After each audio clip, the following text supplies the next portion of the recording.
Hello मेरे प्यारे बच्चों एंड पेरेंट्स, आपका ब्राइट बिगनिंग्स 1983 में वेलकम है। मेरे चैनल का नाम है ब्राइट बिगनिंग्स 1983। आप मेरे चैनल को सब्सक्राइब करें, लाइक करें, शेयर करें, कमेंट्स करें। और पेरेंट्स, आप मेरे चैनल को जितने ज़्यादा से ज़्यादा सब्सक्राइब करेंगे, मुझे उस चीज़ से मोटिवेशन मिलेगी और मैं ज़्यादा से ज़्यादा वीडियो को डाल सकूँगी। आपके बच्चे की जो भी क्वेरीज हैं, जो भी प्रॉब्लम है, बच्चा लिखता है नहीं लिखता है, पढ़ता है नहीं पढ़ता है, मैं वो सारी वीडियोस लेके आऊँगी, वो मैं सारे टॉपिक्स लेके आऊँगी अपने वीडियो के थ्रू, ताकि आपका बच्चा कहीं रुकेगा नहीं। आपके बच्चे का बेसिक कॉन्सेप्ट क्लियर होगा। बच्चे का बेसिक कॉन्सेप्ट क्लियर होते ही बच्चे को लिखने पढ़ने में कोई प्रॉब्लम नहीं आएगी। तो पेरेंट्स, मैं यही चाहती हूँ कि आप मेरे चैनल को सब्सक्राइब करें, लाइक करें, शेयर करें, कमेंट्स करें। ओके पेरेंट्स, आज का टॉपिक है मेरा कैपिटल लेटर्स और स्मॉल लेटर्स। बच्चा कैपिटल लेटर्स तो बहुत इजी वे में सीख लेता है, और जब उसको स्मॉल लेटर्स लिखवाए जाते हैं तो बच्चा थोड़ी सी प्रॉब्लम करता है। स्मॉल लेटर्स में हमारा क्या होता है, स्मॉल लेटर्स में हम A to Z सिखाते हैं, फिर उसके बाद कर्सिव सिखाते हैं। सिंपल A to Z जो स्मॉल वाला है, जिसमें हमारी बुक्स प्रिंट होती है, वो सिखाना बहुत ज़रूरी होता है बच्चे को, ताकि बच्चा जब बुक्स पढ़े तो कर्सिव थोड़ा सा अलग हो जाता है, तो बच्चा पहचानने में थोड़ी सी प्रॉब्लम करता है। जैसे मैं आपको बताती हूँ, सम एग्जाम्पल देती हूँ। जैसे मान लीजिए ये कैपिटल लेटर्स है A फॉर एप्पल, और यहीं मैं आपको स्मॉल लेटर्स लिख के दिखाती हूँ। जैसे यहाँ पे A, अ, और ये कर्सिव वाला है A, आ। तो बच्चे को क्या होता है कि थोड़ा सा पहचानने में, बच्चे को इन दोनों को पहचानने में बच्चे को प्रॉब्लम हो जाती है। अब हम बच्चे को जैसे लिखने के लिए देते हैं कि बच्चे A फॉर एप्पल लिख के दिखा, तो बच्चा ये तो है ही A फॉर एप्पल, इसको भी A फॉर एप्पल, इसको भी A फॉर एप्पल। तो पेरेंट्स, इस तरीके से नहीं बोलना है आपको, ये नहीं बोलना है, इसके साथ पिक्चर्स नहीं लगानी है। कैपिटल लेटर्स के साथ हम पिक्चर्स लगा सकते हैं, स्मॉल लेटर के साथ हम पिक्चर्स नहीं लगाएंगे। उसके साथ क्या लगाएंगे, आइए मैं आपको बताती हूँ बच्चों ने कैसे सीखना है। चलिए, अब स्टार्टिंग में बच्चे को बोलते हैं A for Apple, A for Apple. अब हम यहाँ बोलेंगे A, अ। ये सिंपल है। यहाँ पर मैं कर्सिव भी लिखती हूँ।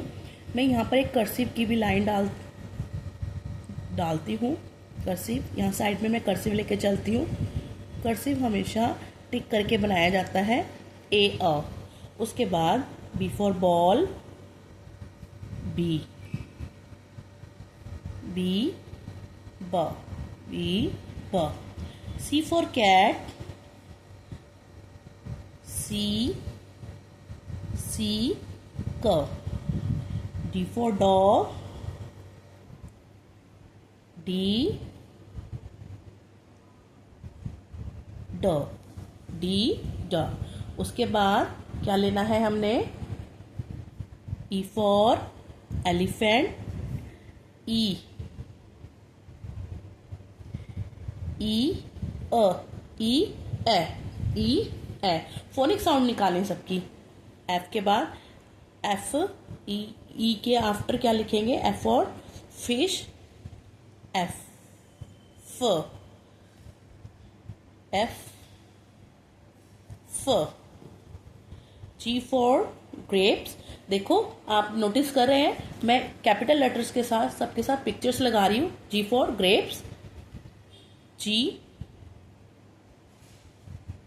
ग, G, ग। H for horse, H for horse, H, ह, H, ह। I for ice cream, I, E। I की फोनिक साउंड है, I की फोनिक साउंड है E, I, E, I, I, E। उसके after J for jug, K for kite, L for lion, M for monkey, N for nest, O for orange, P for parrot, Q for queen, R for rose, S for sun, T for tiger. Parents आप देखें J for जग के साथ मैंने अब क्या simple A to Z लिखूंगी, small A to Z लिखूंगी. इसको कैसे लिखूंगी? J J J J. K for kite, K K K K. L for lion, L L L L. M for monkey, M M M M. N for nest, N N N N. O for orange, O O O O. P for parrot, P P P P P. Q for queen, Q Q Q Q Q Q. R for rose, R R R R. ये रहा ऐसे, R ऐसे बनेगा यहाँ पर, ये नहीं बनेगा, sorry. R R R R. S for sun, S S S S. T for tiger, T T T T. Okay parents, इस तरीके से बच्चे को सिखाना है आपने. उसके बाद U for umbrella, V for van, W for watch, X for Xmas tree, Y for yacht, Z for zebra. ये कैपिटल लेटर्स हैं.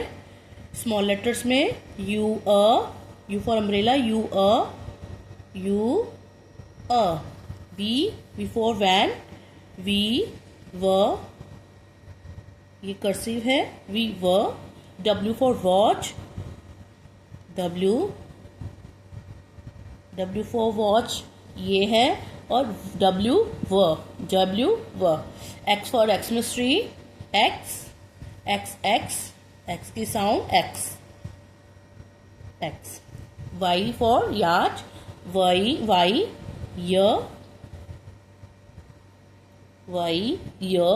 Z for zebra, Z.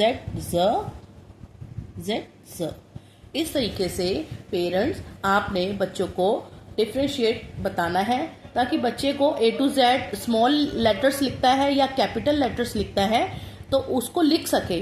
मैं बच्चे को बोलती हूँ यहाँ पर सम एग्जाम्पल, जैसे कि मैं बोलती हूँ बच्चे को B for बॉल लिखो, तो बच्चा B for बॉल ही लिखेगा, बच्चा ये नहीं लिखेगा. अगर मैं बच्चे को बोलती हूँ D लिखो, D तो D, इसका मतलब ये है कि D कर्सिव वाला D लिखना है बच्चे को. तो बच्चे को जो स्मॉल A to Z है उसमें आपने फोनिक साउंड ऐड करनी है साथ में. अब मैंने बच्चे को बोला के क लिखना है, के क, तो बच्चा कैसे लिखेगा के का? इस तरीके से बच्चा के का लिखेगा. अब मैं बोलती हूँ U for अम्ब्रेला लिखो, U for umbrella, U for umbrella. मैं बोलती हूँ बच्चे को L for लॉयन लिखूं, तो बच्चा L for लॉयन इस तरीके से लिखेगा. मैं बोलती हूँ बच्चे को C क लिखना है, C क मतलब C की साउंड बोल रही हूँ साथ में, तो बच्चे के माइंड में क्लिक होगा, बच्चा C क ही लिखेगा, C क. तो पेरेंट्स इस तरीके से A to Z capital letters और स्मॉल लेटर्स में बच्चा डिफ्रेंशिएट कर पाएगा, पहचान कर पाएगा और लिख सकेगा. बच्चे को साथ साथ A to Z मैंने लिखवा दिया है, और जो कर्सिव A to Z है वो मैं स्टार्ट करूंगी. पहले सिंपल A to Z बताऊंगी, फिर उसके बाद simple A to Z, small A to Z बताऊंगी, उसके बाद कर्सिव वाली A to Z आपको बच्चे को सिखाऊंगी. पेरेंट्स देखेगा बच्चे और जो पेरेंट्स है वो बच्चे को सिखाएगा. इस तरीके से बच्चे को पता भी चलेगा कि कैपिटल लेटर्स और स्मॉल लेटर्स में क्या डिफ्रेंशिएट है. Okay parents.